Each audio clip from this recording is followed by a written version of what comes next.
Hey guys, welcome back to FreckleFace Finance, where we discuss personal finances open and honestly so that you can live the life that you deserve. So at the beginning of every year, I like to personally write out my investment strategy for each year. And so as I was writing out my investment strategy for 2023, I thought I might as well share it on YouTube so that you guys can see what my investment strategy is for 2023 and hopefully share some of your ideas and your investment strategies as well. So if that sounds like something that you're interested in, then keep on watching. Alright you guys, so we're just going to go ahead and just jump right into it. So for 2023, I plan to invest aggressively. So in 2022, I did kind of have a different investment strategy. I was mainly focused on making sure that I kept my debts down low, readjusting my budget to account for the inflation and how expensive life has gotten, and also making sure that I was a valued member of my employer so that I would not get laid off. So as we transition into 2023, I am switching that investment strategy and I'm actually going to be investing more strategically as well as more aggressively than I did in 2022. And here's why. For 2022, if you look at the charts, we were definitely in a downward slope.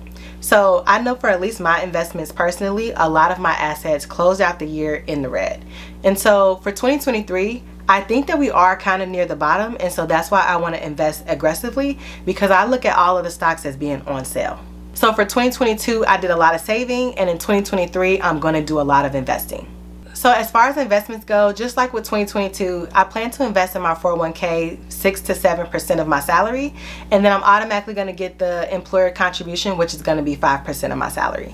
So that's pretty much going to be the same as it was last year with continuing that investment into my 401k. So for 2023, I also plan to continue my Roth IRA contributions outside of my employment. I actually made a video about that. You can go ahead and check it out here.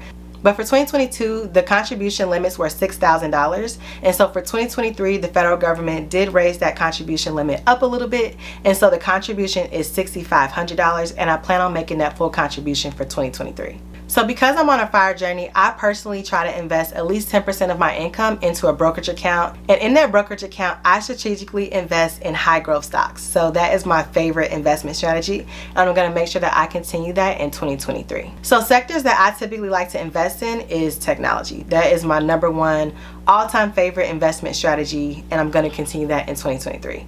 So I'll be continuing to invest in companies that are geared towards electric vehicle and that whole infrastructure. So the vehicles themselves as well as the charging stations. Because I'm interested in investing in technology companies, I also plan for 2023 to invest in companies that are very much focused on investing in the metaverse. So that's a big focus point for me in 2023 as well. And so you guys know that I invest in crypto as well. And so that 10% that I plan to invest in technology does not include crypto. So I actually only invest about 3 to 5% into crypto. So in 2023, I personally only plan to invest in Ethereum. But of course, if the market shifts, I'm definitely open to shifting my mindset and kind of going to what makes sense. But for the most part, I plan to only invest in Ethereum, 3 to 5% of my total investment strategy. So something that I started at the end of last year that I don't think I quite talked about in any of my other YouTube videos is that I started teaching myself how to day trade options. So I know that that is very unconventional, non-traditional, but it's something that I was really interested in learning how to teach myself. And so I know in a lot of videos I always talk about how you should invest in yourself. And so one of the things that I wanted to invest myself is to teach myself this new strategy. So in 2022, I invested $2,000 into a day trading account. And so for 2023, I don't plan on adding any additional money to that investment account, but just kind of working with what I got in there and seeing how much I can grow that account to. The reason I don't plan on adding any additional money to that account is that that is a learning account for me. And so I am only willing to put $2,000 into learning how to do it. So I'm just gonna have to make it do what it do with that $2,000. So if you currently invest in options trading and you have some good tips or great videos here on YouTube that you can refer to me, please let me know because I definitely think that sharing the knowledge is wealth. And so make sure that you put your girl on because I feel like I have watched literally every single options trading video and I just still don't have it. So if you have something that you recommend, I'm definitely open to learning it. So moving on to other investments outside of a 401k, a brokerage account, or cryptocurrency account, I'm very interested in hopefully purchasing a rental property this year. That has always been a dream of mine. If you've been following me for a little bit, then you know back in 2020 I purchased my first home. I found that to be very rewarding, and I have gained a lot of equity in my home just in 2 years. And so I kind of feel like that feeling is addicting, and I think that rental properties is a great way to boost your financial independence as well as build wealth for generations.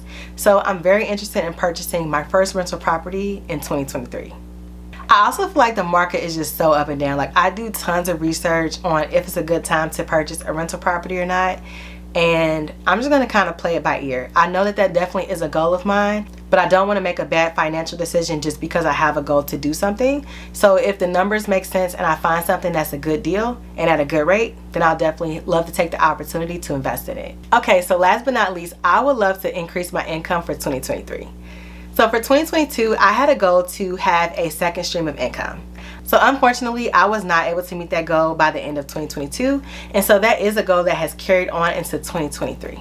And so what I'm doing differently in order to meet that goal that I didn't do last year is that I'm focusing my efforts on different ideas. So last year I had a different strategy of where I wanted that additional income to come from. So in 2023, I'm kind of shifting mindsets and shifting gears on where I want that additional income to come from. So in 2022, I kind of had an idea that I wanted that income to come from literally like me generating a second income. Whereas in 2023, I'm mostly focused on creating some type of passive income for myself, and that's where I want the second income to come from. So I think that that is a better strategy overall and is more sustainable for the future. So with that being said, if you're still watching this video, if you can do me a favor and please give me a thumbs up and consider subscribing to my YouTube channel so that this video can be pushed out to a larger audience, it would mean the world to me, and it really does help the YouTube algorithm so that they know that this is actually a good video. And that would definitely help me reach my goal of having 1,000 subscribers on YouTube so that I can begin to be monetized. And then I can have a second stream of income at no cost to you guys. And so in the same vein as generating passive income for myself for 2023, I also want to increase the income of my 9-to-5 by 20%. And I know that that sounds crazy because people typically get only 3% raises every year. But the rate of inflation has gotten so high that 3% is just not going to cut it for me. So how I plan to increase my 9-to-5 income by at least 20% is making sure that I am increasing my skill set so that I can be more knowledgeable. And not only that, I also plan on looking for opportunities that have the same skill set that I'm currently doing, but just have a different job title. So in doing my research, I actually found out that jobs will actually have the same job duties, but different titles. And so depending on what that job title is, you can get a substantial higher salary just by having a different job title. And literally most of your duties are the same. The job description is the same, but the title is different. So this year I plan on searching for a job title that's going to be 20% higher than my current pay. And to be honest, you guys, like, I think that it's going to work. Like, I have literally looked at positions that just have a different job title than I have, and I see the salary that they are paying for those job titles, and I definitely think that it's possible. I'm just gonna shoot my shot and see what happens. So hopefully this motivates you to do the same. I feel like we all can win in 2023. So I know that we've discussed a lot in this video, and I know that my goals are really aggressive, but I know that I can do it. The first part of achieving your goals is believing that you can do it. And I definitely believe that I can, and because I can do it, you can do it. Alright, you guys, so that is it for today's video. I'm hoping that you can leave me a comment down below to let me know what your financial goals are for 2023. So if you liked this video or found it even a little bit helpful, if you can do me a favor and give me a thumbs up and consider subscribing to my YouTube channel so that you can be notified of when I make future videos. As always, thank you guys so much for watching, and thank you for your continued support, and I'll see you guys in my next video. Bye.